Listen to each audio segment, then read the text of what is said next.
سے ایک بات یہ کل نفس، چونکہ مرد مومن کا اس دنیا سے جانا قابل سخت مرحلہ ہوتا ہے، لیکن معیار موت بالخصوص آدمی زندگی کیسے گزارے، امیر المؤمنین علی ابن ابی طالب اس لیے کہ ضرورت ہے کہ اس دور حاضر میں ہمارے تمسک نہج البلاغہ اور قرآن مجید سے ہو۔ تو نہج البلاغہ میں بہت اچھا معیار مولانا نے زندگی کا بتایا۔ ابھی آپ یہ دیکھتے ہیں کہ مرنے کے بعد کوئی جنازے میں تذکرہ، کوئی چار لوگ جمع ہو گئے تو وہاں مرحوم کا تذکرہ، کئی کچھ لوگ بیٹھ گئے وہاں تذکرہ، یہ کیوں ہوتا ہے؟ وہی نہج البلاغہ کا وہ معیار کہ مولانا نے کہا کہ خالق الناس مخالطا ان متم ما حبک ولیکم، کل لوگوں کے ساتھ ایسے کھل مل کے زندگی گزارو کہ جب مر جاؤ تو تمہارے اوپر روئیں، جب اس دنیا سے چلے جاؤ تو تمہارے اوپر گریہ کریں، وَإِنْ عِشْتُمْ حَمَّ إِلَيْكُمْ، اور جب زندہ رہو تو تم سے ملنے کے مشتاق ہیں۔ یعنی ہر وقت یہی زندگی کا معیار ہے زندگی، اور جب ایسے زندگی گزارتا ہے تو جانے کے بعد کوئی روتا نظر آتا ہے اور کوئی اس سے ملنے کا مشتاق ہوتا ہے، یہی معیار ہے زندگی۔ اور جب آدمی ایسے زندگی، اسی لیے یہ جو کل نفس ذائقۃ الموت کا فلسفہ ہمارے اور آپ کے یہاں موت کا ہے، اس سے بھی یہ سمجھیے، ہم اور آپ یہ سمجھتے ہیں کہ شخصیت مر گئی، آدمی مر گیا، لیکن کل نفس، یہ قرآن فہمی ہونا ہمارے معاشرے میں بہت ضروری ہے۔ لفظ کیا ہے؟ بارہ سنتے ہیں کہ ہر نفس کو موت کا مزہ چکھنا ہے، یہ آپ سمجھیے کہ نفس موت کو چکھتا ہے، نہیں غور کریے، موت نفس کو نہیں چکھتی۔ اس لیے آپ دیکھ لیجیے ابھی کنڈے کی نظر ہوئی ہوگی، نظر میں آپ دیکھیں بھی کوئی نظر آ جائے چکھنے کے لیے لایا جاتا ہے، یہاں سے چکھنا شروع کریے، دیکھیں کیا ہوتا ہے، تھوڑی دیر بعد آدمی یہ کہتا ہے کہ جو چیز چکھنے کے لیے آئی تھی وہ ختم ہو گئی۔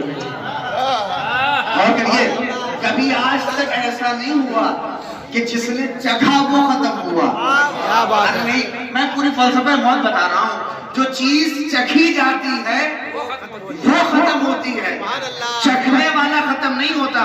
بس چکھنے والے سے یہ آپ سوال کریں گے جو چیز چکھی ہے وہ کھٹی تھی یا میٹھی تھی؟ وہ چیز کھٹی تھی یا میٹھی تھی؟ اگر کربلا کا شہدائی ہوگا تو یہ کہے گا کہ موت میرے نزدیک شہر سے زیادہ میٹھی ہے۔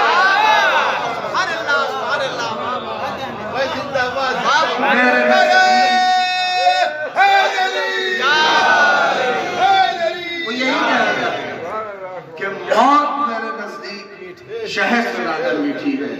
اے بار اللہ، تیری بارگاہ میں دعائیں، مرحوم کے مغفرت فرما، بار اللہ ان کی نیکیاں ہیں، ان سب کو مرحوم کے اس روز محشر اور اس برزخ کی دنیا کے لیے پروردگار وہ سارے راستے آسان فرما۔ بالخصوص مولا کچھ بھی نہیں ہے سوائے بن حسین ہے، تجھے واسطہ ہے اس وقت کا کہ جب میرا آقا اصغر کے لیے کہہ رہا تھا میں گنہگار ہوں میرا بچہ، پروردگار اس اصغر کی مصیبت کا واسطہ، سکینہ کی اس مصیبت کا واسطہ، جب اپنے بابا کے چہرے کی طرف رک کر کے کہا میر انیس کے دو مصرے اللہ اکبر، بچی کو رخصت کر کے اپنے بابا کی طرف جب سکینہ نے دیکھا تو میر انیس نے دو مصرے میں رحم کیا، اللہ اکبر، آ جانے کیسے قیامت کے مصرے ہیں۔ سکینہ نے دیکھ کر کہا نیند آئے گی جب آپ کی بھوک آئے گی بابا، نیند آئے گی جب آپ کی بھوک آؤں گی بابا، اگر میں رات کو مقتل میں چلی آؤں گی، جنگل سے آئی فاطمہ زہرا کی یہ صدا، امت نے ہم کو نور دیا واہ محمدہ، اس وقت کون حق رفاقت کرے ادا، ہے یہ غم اور دو عالم کا مقتدا، ارے 1900 ہے زخم کنے چار چار پر، ارے زینب نگاہ حسن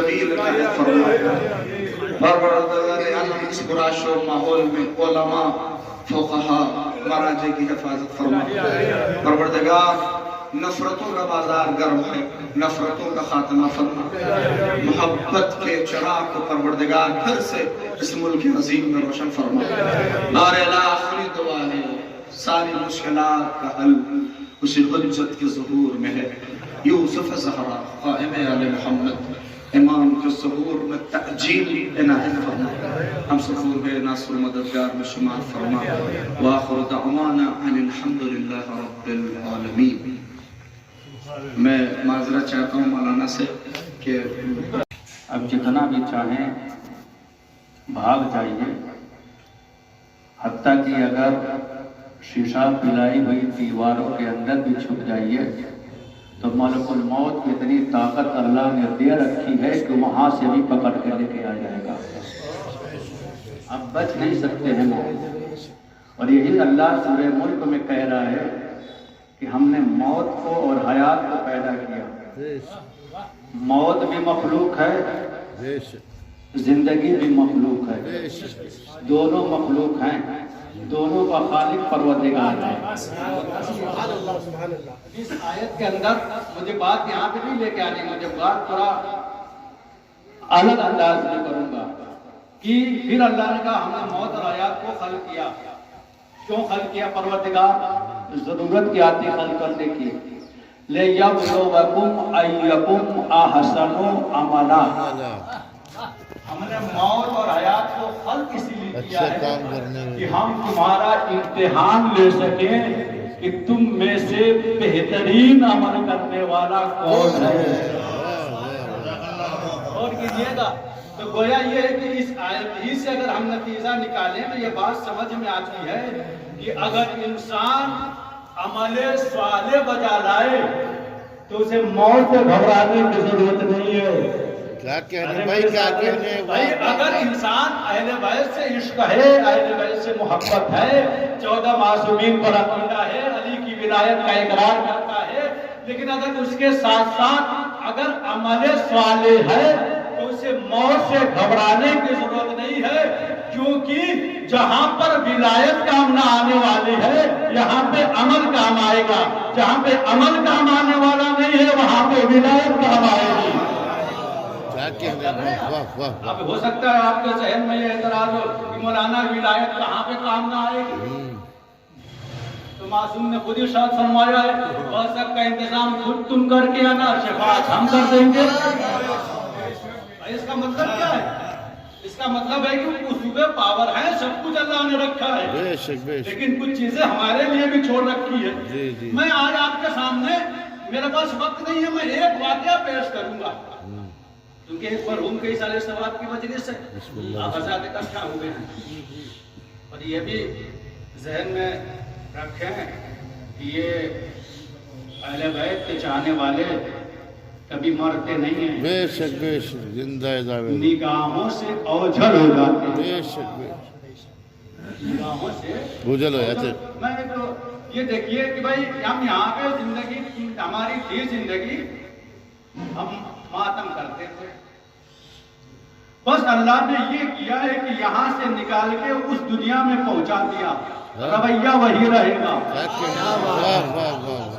انداز وہی رہے گا بھائی یہاں بھی حسین حسین کہتے تھے وہاں بھی حسین حسین کہیں گے فرق یہ ہوگا کہ یہاں انجمن عارفی ہوگی وہاں سرکار سید الشہداء ہوں گے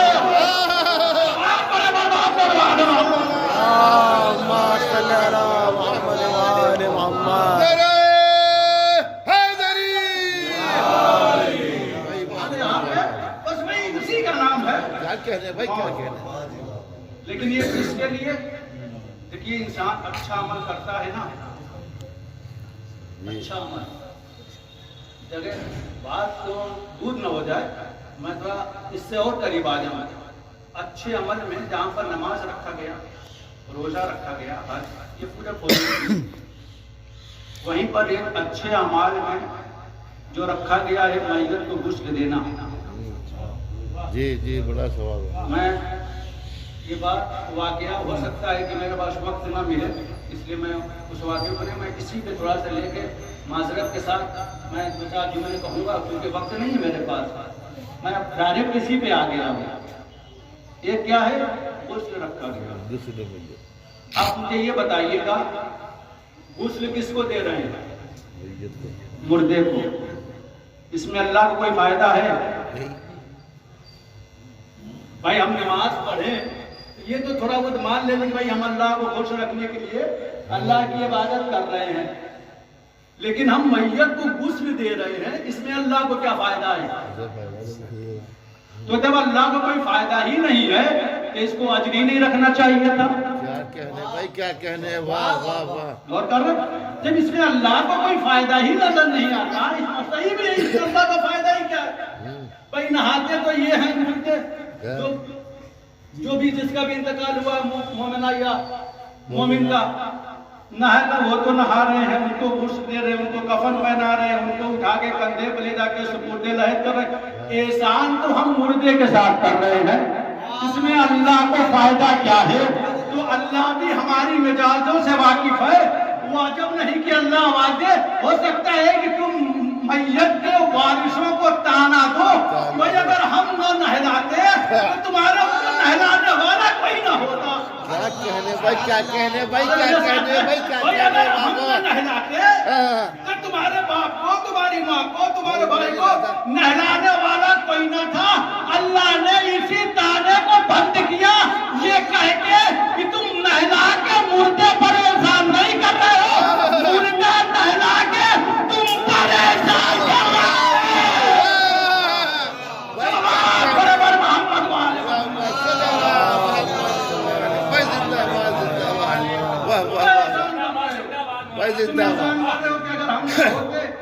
نہلانے والا نہیں ہوتا. اب سنو فائدہ.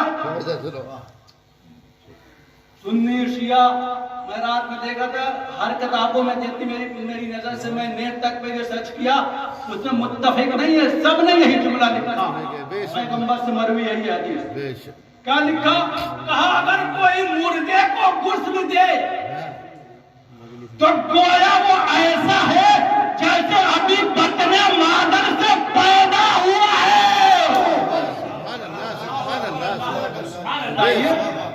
اللہ نے کتنا اجر رکھا.